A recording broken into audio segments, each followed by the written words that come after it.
Salam kardeş. Bak o sağ dediğim heyvanlar bak bunlardır. Tertemiz 285 baş heyvandır. 285 baş.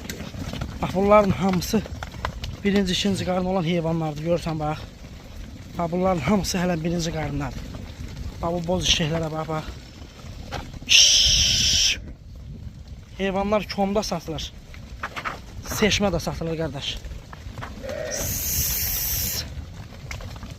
200 dənəsinin ağzında quzu çıxar. 200 dənəsi bax belə birdir.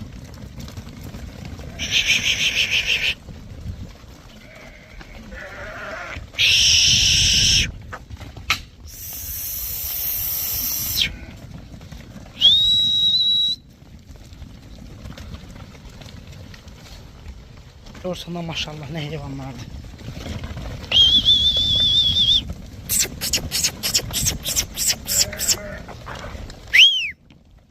Bak bunların hələ heç biri doğmayıb qaqa bax.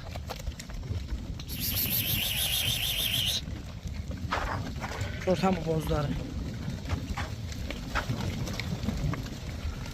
Bu günlərim də may ayının 28-i.